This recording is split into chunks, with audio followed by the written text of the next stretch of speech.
PDIP, ketika Partai Demokrasi menolak demokrasi. PDIP dan demokrasi terpimpin, kultus individu dalam bungkusan demokrasi. Pernyataan Ketua Fraksi PDIP, Utut Adianto, bahwa kader-kader PDIP masih menginginkan Megawati Soekarnoputri untuk tetap memimpin partai adalah pengulangan narasi klasik yang mencerminkan betapa kuatnya kultus individu dalam tubuh partai berlambang banteng tersebut. Ketika ditanya soal regenerasi atau peluang nama lain untuk memimpin PDIP, jawaban utamanya bukan pada sistem atau proses demokratis, melainkan pada satu orang, Megawati. Di PDIP itu demokrasinya terpimpin, kata Utut. Kalimat ini bukan hanya jujur, tapi sekaligus membongkar kontradiksi mendasar dalam tubuh partai yang mengklaim sebagai partai pelopor demokrasi kerakyatan. Demokrasi terpimpin adalah warisan Orde Lama yang secara historis lahir di bawah tekanan otoritarianisme terselubung, dan kini justru dijadikan pembenaran untuk mempertahankan status quo internal partai. Alih-alih menjadi organisasi modern yang memberikan ruang bagi regenerasi dan kaderisasi, PDIP kini lebih menyerupai organisasi feodal dengan sistem formatur tunggal. Semua keputusan, termasuk siapa sekjen yang akan menjabat, sepenuhnya berada di tangan sang ketua umum. Ibu formatur tunggal, kata Utut, seolah-olah hal itu patut dibanggakan, padahal di mata publik yang kritis, itu merupakan bentuk pemusatan kekuasaan yang membahayakan dinamika organisasi politik. Tak ada mekanisme pemilihan terbuka. Tak ada konvensi. Tak ada forum debat antar kandidat. Semua seolah tunduk pada satu figur, satu suara, satu arah, Megawati. Bahkan penentuan sekjen posisi strategis partai yang seharusnya mencerminkan semangat kolektif dan profesionalisme organisasi ditentukan sepenuhnya oleh kehendak personal sang ketua umum. Ini adalah ironi dalam partai yang kerap mengkritik oligarki dan feodalisme di luar dirinya, namun diam-diam mempraktikannya secara vulgar di dalam rumah sendiri. Demokrasi internal PDIP tampak lebih mirip teater politik. Panggungnya bernama Kongres, penontonnya para kader, aktor utamanya tetap satu dan naskahnya sudah ditulis jauh sebelum acara dimulai. Lebih menyedihkan lagi, ketika para kader senior seperti Utut berbicara, tidak tampak adanya kegelisahan terhadap kebuntuan regenerasi politik. Tidak ada keinginan untuk mendorong wajah baru, pemimpin muda, atau bahkan diskusi terbuka soal masa depan partai. Mereka memilih menunggu restu Megawati bukan menyiapkan masa depan PDIP, melainkan memperpanjang masa lalu. Lantas, apa yang membedakan PDIP dengan organisasi politik lain yang selama ini mereka kritik karena mempraktikkan dinasti politik? Apakah demokrasi hanya berlaku untuk rakyat, tapi tidak untuk partai?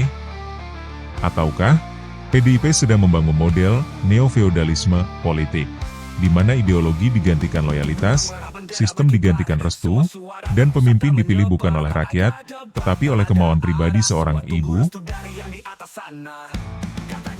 Dalam sistem seperti ini, Hasto Kristianto bukanlah sekjen dalam pengertian sejati, tapi lebih seperti perpanjangan tangan sang ketua umum. Ketika posisinya dipertanyakan, jawabannya bukanlah evaluasi kinerja, melainkan apakah ia masih dipilih oleh ibu. Maka jangan heran bila kader lain pun enggan berbicara. Dalam sistem tertutup seperti ini, kritik bisa berarti bunuh diri politik. Kalau PDIP terus menutup pintu perubahan dari dalam, mereka sedang mempercepat penuaan politik yang membahayakan keberlanjutan partai. Mereka tidak hanya kehilangan momentum, tapi juga kehilangan relevansi di hadapan generasi muda yang menuntut transparansi, akuntabilitas, dan demokrasi yang sejati, bukan demokrasi terpimpin yang dibungkus narasi historis, tapi berisi praktek oligarkis. PDIP boleh saja memenangkan pemilu berkali-kali, tapi jika sistem internalnya beku, tidak ada jaminan bahwa kekuatan elektoral itu bisa bertahan. Dan ketika Megawati suatu saat harus benar-benar menepi, PDIP bisa jadi akan terjebak dalam kekosongan arah, karena sejak awal, mereka tidak pernah membangun struktur yang sehat, hanya bergantung pada satu figur tunggal. PDI Perjuangan kembali menunjukkan wajah aslinya. Melalui pernyataan Ketua Fraksi PDIP, Utut Adianto, publik disuguhi pengakuan belak-belakan bahwa demokrasi di tubuh partai berlambang banteng moncong putih itu ternyata bukan demokrasi deliberatif, melainkan demokrasi terpimpin. Sebuah istilah lama peninggalan Orde Lama yang kini justru dihidupkan kembali oleh partai yang kerap mengklaim sebagai penjaga demokrasi dan kedaulatan rakyat. Semuanya tergantung Ibu Megawati, ujar Utut tanpa canggung. Kalimat ini bukan hanya membongkar realitas internal PDIP, tapi sekaligus mencederai semangat reformasi yang selama ini diklaim PDIP sebagai landasan perjuangan. Ketika keputusan tentang siapa yang memimpin partai sepenuhnya berada di tangan satu orang, maka itu bukan demokrasi, itu adalah feodalisme politik. PDIP selama ini tampil di panggung nasional sebagai partai yang paling vokal bicara soal konstitusi, demokrasi, reformasi, dan anti-oligarki. Namun, ketika giliran rumahnya sendiri yang ditanya soal demokratisasi, jawabannya justru, tergantung ibu. Bahkan lebih parah lagi, struktur partai diakui tidak mengenal sistem pemilihan untuk posisi strategis seperti sekjen. Tidak ada forum kader, tidak ada konvensi terbuka, tidak ada kompetisi gagasan. Semua diserahkan ke satu tangan, satu suara, satu figur, Megawati Soekarno Putri. Kalau begitu, apa bedanya PDIP dengan dinasti politik yang mereka kritik? Apa bedanya dengan oligarki yang selama ini mereka kampanyekan sebagai musuh demokrasi? Apakah PDIP lupa bahwa demokrasi sejati bukan soal siapa yang paling lama memimpin, tapi seberapa terbuka sistem dalam memberi ruang pada regenerasi dan partisipasi aktif kader? Dalam demokrasi yang sehat, pemimpin bisa diganti bukan karena dibenci, tetapi karena sistem menuntut adanya penyegaran, akuntabilitas, dan distribusi kepemimpinan. Klaim bahwa kader masih menginginkan Ibu Megawati patut dipertanyakan. Apakah benar kader diberi ruang untuk berbicara jujur? Atau mereka hanya sekadar mengikuti arus karena takut dikucilkan dari lingkar kekuasaan? Dalam sistem yang terkunci oleh aklamasi dan sentralisasi, loyalitas lebih berharga dari kompetensi, dan keberanian menyuarakan perubahan dianggap sebagai pengkhianatan. Utut bahkan menambahkan bahwa dalam penyusunan kabinet partai, Megawati adalah formatur tunggal. Ini adalah bentuk pemusatan kekuasaan paling telanjang. Sementara partai-partai modern di seluruh dunia berlomba memperkuat transparansi dan partisipasi kader, PDIP justru memilih jalan mundur ke model politik patronase yang sepenuhnya bertumpu pada kehendak satu orang. Jika PDIP benar-benar masih ingin disebut sebagai partai pelopor demokrasi, maka jalan satu-satunya adalah dengan memulai demokrasi dari dalam. Berani membuka ruang kontestasi terbuka untuk ketua umum. Berani memberikan ruang kepada kader muda untuk menampilkan gagasan dan visi mereka. Berani menunjukkan bahwa loyalitas kepada partai tidak berarti tunduk pada satu figur, tapi setia pada nilai dan sistem. Tanpa itu semua, PDIP hanya akan menjadi rumah tua yang megah dari luar, tapi keropos dari dalam. Kemenangan pemilu demi pemilu tidak akan berarti apa-apa jika partai tidak punya daya hidup, jika tidak mampu memperbarui dirinya. Apa gunanya menang jika akhirnya hanya jadi kendaraan politik keluarga dan dinasti? Sejarah akan mencatat bahwa PDIP pernah menjadi partai rakyat. Tapi sejarah juga bisa mencatat bahwa PDIP gagal menjadi partai demokratis sejati, karena terlalu lama menggantungkan harapannya pada satu nama, Megawati Soekarno Putri. Pernyataan Ketua Fraksi PDI Perjuangan, Utut Adianto, baru-baru ini menjadi bukti telanjang tentang bagaimana partai yang selama ini mengaku sebagai penjaga demokrasi, justru mempraktikkan sistem politik internal yang nyaris otoriter.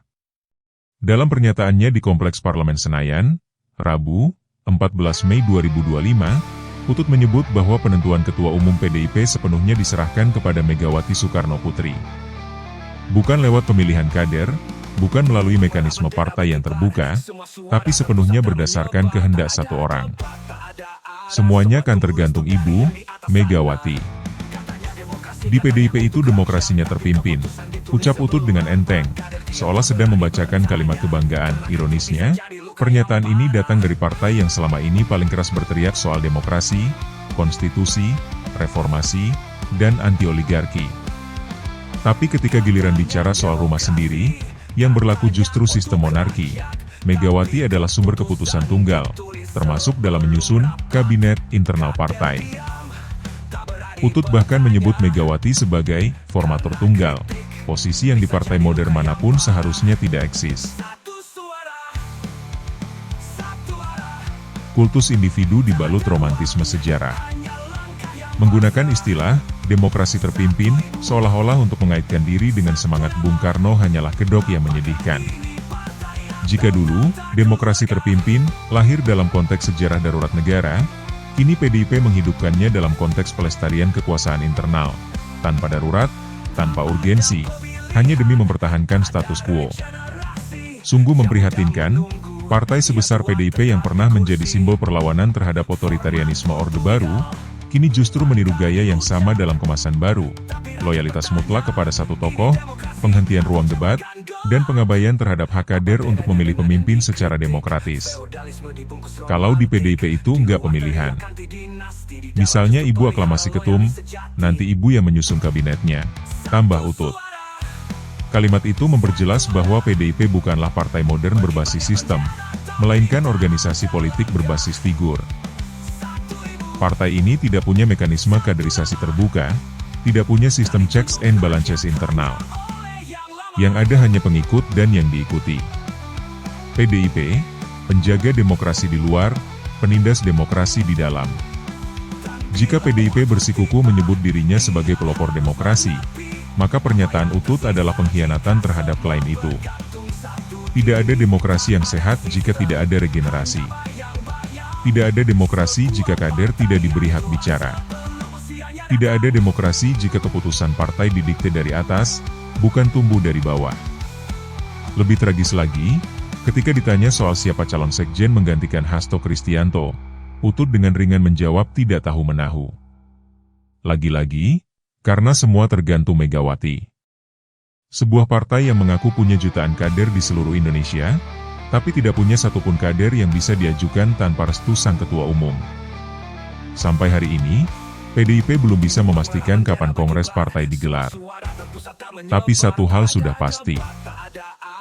Siapa ketua umum berikutnya tidak akan ditentukan oleh musyawarah kader, tapi oleh keputusan satu orang. Dan itu bukan demokrasi. Itu adalah feudalisme yang dibungkus nostalgia revolusi. Kritik publik, jangan lagi berbohong soal demokrasi.